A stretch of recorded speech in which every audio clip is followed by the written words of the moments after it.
Like, comment, share, and subscribe naman dyan mga idolo. Maraming salamat po! Mga idol, baka gusto nyong manood ng isa pang pangmalakasang manhwa recap?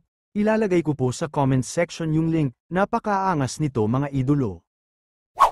Mabilis na dumating ang susunod na araw at tinipon ni Lasho ang lahat upang maglaro ng isang laro na kanyang imbento, ang flying chess. Gayunpaman, tila hindi pinalad. Nang malapit na siyang matalo, dumating si Ming Shirin, hawak ang kahon. Master, natuklasan ko ang sikreto sa pagbubukas ng kahon. 6 na magkakaibang sandata ang kailangang ilagay sa mga indentation sa kahon. Master, nakayanan naming buksan ni Third Senior Brother ang puwang na ito sa pamamagitan ng pagsasama ng aming mga sandata. Tinatansya ko na kailangan ng 2 pang puwang upang ganap na mabuksan ito. Tumango si Lasho at pinuri, mahusay na ginawa. Ngumisi si Ming Shirin, salamat sa papuri, Master. Nauna nang isinasaalang-alang ni Lasho ito. Kahit ang pagbabago ng hugis ni Nameless ay hindi matagumpay. Malinaw na walang mga loopholes na dapat samantalahin. Upang mabuksan ang kahon, kakailanganin natin ang mga sandata tulad ng Green Jade Sword at Longevity Sword. Gayunpaman, ang mga individual na nagmamay-ari ng mga bagay na ito ay umalis na sa Evil Sky Pavilion, kaya ang pag-asa sa kanila ay hindi makatotohanan. Nag-isip si Lasho. Sa sandaling iyon, nagsalita si Xiao Ai, Master, upang mabuksan ang mahiwagang kahon na ito, naniniwala akong si Fourth Brother ang pinakamahusay na pagpipilian. Bakit mo iniisip iyon? Tanong ni Lasho. Ang peacock feather ay nasa kamay ng ika-7 junior brother, na malapit sa ika-8 junior brother. Sa mga kasanayan ni Fourth Brother, hindi magiging mahirap na hanapin ang ika-8 junior brother. Kapag nahanap natin ang ika-7 junior brother, dahil sa kanyang katusuhan, hindi magiging mahirap na makipag-ugnayan sa panganay na senior brother at ika-2 senior brother. Naniniwala ako na magiging interesado rin sila sa kung ano ang nasa loob ng kahon at susubukang buksan ito sa oras na iyon, pangangatwiran ni Xiao Ai. Nakatayo sa tabi, medyo nawalan ng salita si Ming Shirin. Master, nangangailangan ang bagay na ito ng maingat na pagsasaalang-alang. Ang panganay na senior brother at ika-2 senior brother ay kakilakilabot at hindi mahuhulaan. Paano kung subukan nilang patayin ako para makuha ang kahon?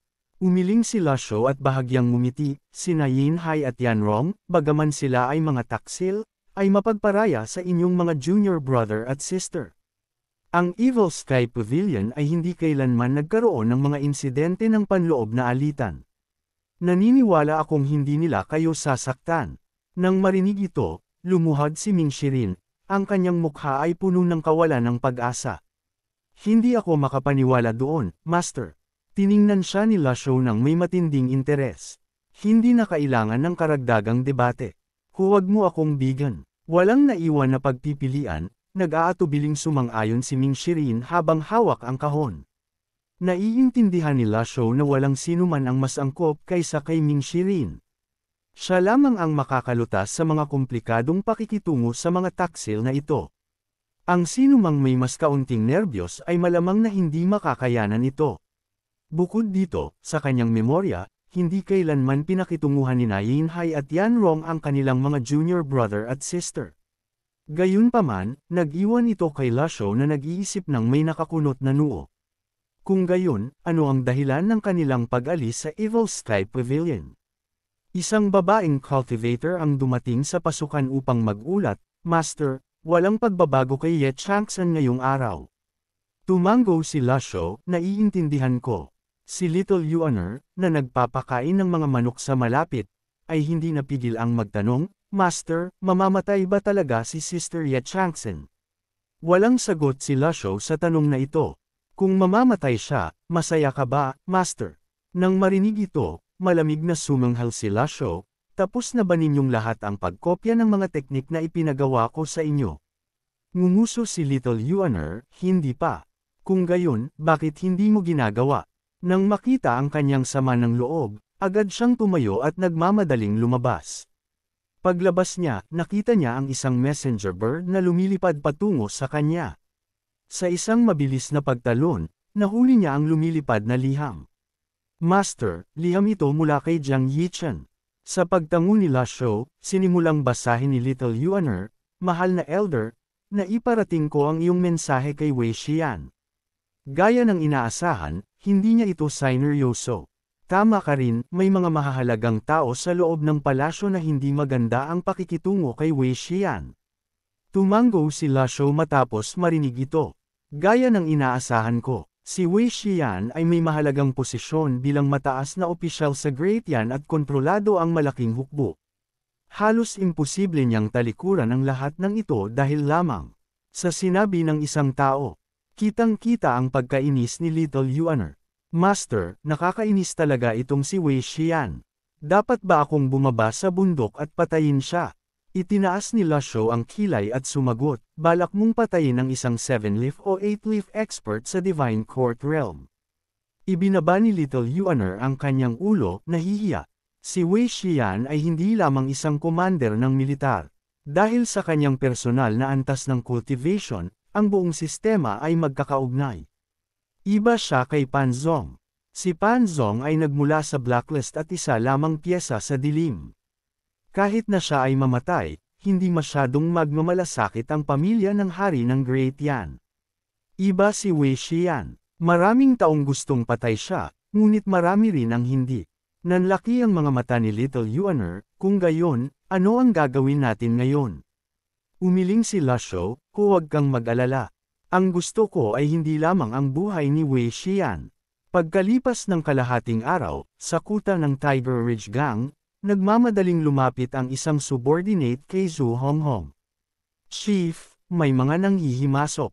Tumalon si Zhu Honghong, anong kaguluhan ito? Sino ang maglalakas loob na pumasok sa Tiger Ridge Gang habang nandito ako?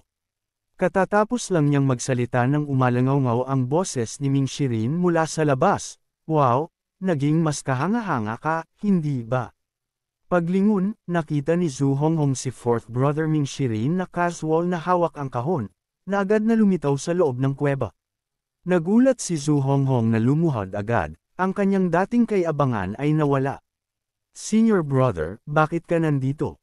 Ngumisi si Ming Shirin, bakit hindi ako maaaring nandito? Nagpasya ka bang sumali sa aking Tiger Ridge Gang? Magaling, mula ngayon, ikaw ang magiging pinuno at bibigyan kita ng titulong Evil King at ako ang magiging pangalawa sa iyo. Nang makita ang kanyang mapagpakumbabang ugali, umiling si Ming Shirin, tama na iyan. Hindi ako aalis sa Evil Sky Pavilion. Nandito ako para sa isang misyon. Kinabahan si Zhu Honghong nang marinig ito, anong misyon? Hindi ka naman nandito para maglinis, di ba? Tiningnan siya ni Ming Shirin nang may pangungut siya, hindi ko talaga maintindihan kung paano naglakas loob na umalis sa Evil Sky Pavilion ang isang taong kasing duwag mo. Wala kang cultivation ng panganay na senior brother, wala kang katapangan ng ikalawang senior brother, at wala kang talino ng ikapitong junior brother. Kung gayon, ano ang mayroon ka? Puro taba lang sa katawan. Medyo napahiya si Zhu Honghong, senior brother, huwag kang masyadong malupit sa akin. Matalino rin naman ako. Medyo nawala ng salita si Ming Shirin, matalino ka. Sige nga, kung hindi dahil sa talino ko, nahuli na ako ni Master sa Green Jade Altar noong araw na iyon. Masyado mong pinupuri ang sarili mo. Iniisip lang ni Master na mas malaki kang problema kaysa sa halaga mo. Kung si Old Seventh iyon, sa tingin mo mag-aatubili si Master na kumilos. Nang mapagtanto na nabunyag siya, mabilis na binago ni Zhu Honghong ang paksa. Fourth brother, dahil hindi ka nandito para hulihin ako, ano ang nagdala sa iyo rito? Gagawin ko ang aking makakaya para tulungan ka. Itinuro ni Ming Shirin ang kahon sa tabi niya. Si Master ay may mahiwagang kahon na mabubuksan lamang gamit ang mga sandata ng ikapitong junior brother, panganay na senior brother, at ikalawang senior brother. Mailap ang ikapitong junior brother, kaya kinailangan kong pumunta sa iyo. Kahon lang iyan. Mabubuksan ko iyan gamit ang isang hampas. Bakit natin kakailanganin ang mga heavenly weapon? Sabi ni Zhu Honghong, habang hinuhugot ang malaking saber mula sa isang subordinate na nakatayo sa tabi niya. Hindi siya pinigilan ni Ming Shirin, sa halip ay nanunood ng may interes. Sa malakas na kalansing at mga kislap na lumilipad, naputol. Sa dalawa ang saber, ang talon ay tumalbog pabalik at tumusok sa kalapit na subordinate. Nanlaki ang mga mata ni Zhu Honghong sa kawalan ng paniniwala. Diyos ko, anong klaseng kahon ito? Paano ito naging napakatibay? Tiningnan siya ni Ming Shirin ng may paglilibang. Kung alam ko, kakailanganin ko bang pumunta sa iyo? Naguluhan si Zhu Honghong. Ang Evil Sky Pavilion ay humihina sa mundo ng cultivation, naghihintay na lamang sa pagpanaw ni Master. Kapag nangyari iyon, lahat ng kayamanan ng Evil Sky Pavilion ay sasamsaman. Bakit hindi natin samantalahin ang pagkakataon na maghimagsik? Bago pa siya matapos, galit na sumabat si Ming Shirin, tumahimik ka, taksil at walang galang na basura. Isang bagay ang pagtataksil mo sa Evil Sky Pavilion, ngunit ang pagpuna kay Master sa likuran niya. Ano ang ginawa ni Master para magkamali ka? Natakot si Zhu Honghong at lumuhad muli, kinakamot ang kanyang ulo habang nag-iisip ng mabuti. Well, madalas akong binubugbog, ngunit maliban doon, wala akong sama ng loob. Binigyan siya ni Ming Shirin ng nakakadismayang tingin. Alam mo ba ang nangyari sa iyong ika-6 na senior sister? Nawasak ang kanyang cultivation at nasa panganib ang kanyang buhay. Makinig ka sa akin, huwag kang sumalungat kay Master. Naiintindihan ko ang pag-alis mo sa Evil Sky Pavilion, ngunit kung gagawa ka ng anumang bagay na magtataksil kay Master, hindi kita palalampasan. Nang makita ang malamig na titig ni Ming Shirin, nagmadaling itinaas ni Zhu Honghong ang kanyang kamay upang manampa. Senior brother, nanunumpa ako na hindi ako gumawa ng anumang bagay para magtaksil kay Master mula nang umalis ako sa Evil Sky Pavilion. Tungkol sa kaso ng pagkidnap sa pamilya Si, na hiniling mong imbestigahan ko, nalaman ko na may nagpaparatang sa Tiger Ridge Gang. Hindi kami iyon. Itinaas ni Ming Shirin ang kilay. Hindi ko tinanong ang tungkol sa mga usapin ng pamilya ng iyong maliit na junior sister. Bakit ka nagmamadaling linisin ang iyong pangalan?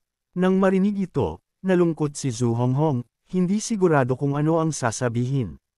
Sige, alam kong wala kang kinalaman sa sitwasyon ng pamilya Si. Wala ka rin namang lakas ng loob. Masyadong maunawain si fourth brother. May sinabi ba si Master? Hindi ka man lang iniisip ni Master, kaya huwag kang magpanggap na mahalaga. Balik tayo sa usapin. Nakita mo ang kahon. Alam mo ba kung nasaan si Old Seventh? Fourth brother, nagbibiro ka ba? Paano ko malalaman kung nasaan si Seventh junior brother? Gayunpaman, maaari mong subukang tumingin sa Sleeping Dragon. Sabi nila naroon ang headquarters ng Darknet. Old Eighth, hindi ka dating naglalaro ng mga laro ng isip. Sinusubukan mo ba akong lituhin? Habang nagsasalita siya, biglang nagmula ang palakpakan mula sa likod ng folding screen at dahan daw ang lumabas siya mula sa likod nito. Nang makita ito, tiningnan ni Ming Shirin si Old Eighth. At sinabi mong hindi mo alam. Humakbang siya at bumati ng may pagyuko, pagbati, fourth brother. Tiningnan siya ni Ming Shirin ng may nakakunot na noo. Bagaman junior brother niya siya, medyo nakakainis ang kanyang walang pakialam na ugali. Mahirap pakisamahan ng matatalinong tao. Mas gusto niya ang kumpanya ni Old Eighth. Old Seventh, talagang nagpaplano ka. Nakikinig mula sa likod ng napakatagal. Bahagyang ngumiti siya habang naglalakad patungo sa mesa ng bato. Fourth brother, pinaparatangan mo ako. Kasama ko ang Tiger Ridge Gang sa lahat ng oras na ito. Karaniwan lang sa mga senior at junior brother na magbisita sa isa't isa at magbalitaan. Hindi ko lang inaasahan na pararangalan mo kami ng iyong presensya. Dahil narinig mo na ang lahat, hindi na ako magpapaligoy-ligoy pa. Maaari ko bang hiramin ang iyong peacock feather? Nang marinig ito, tumingin siya sa mahiwagang kahon, sinusukat ito. Ngayon ko lang nakita ang isang pambihirang kahon, ngunit ang pag-alam kay Master na may ganoong bagay ay hindi nakakagulat. Maaari mong hiramin ang peacock feather, ngunit may ilang bagay akong gustong talakayin ng tapat sa iyo, fourth brother. Napakaingat ni Ming Shirin. Hindi na kailangan. Hindi tayo pareho. Kung handa kang ipahiram ito, iyon ang pinakamahusay. Ilagay mo ang peacock feather sa puwang na ito. Bahagyang tumawa siya. Matagal na tayong hindi nagkikita, fourth brother. Mas naging maingat ka kaysa dati. Sa sinabi nito, kinuha niya ang peacock feather. Lumutang ang balahibo sa ibabaw ng kanyang kamay, umiikot ng 360 degrees.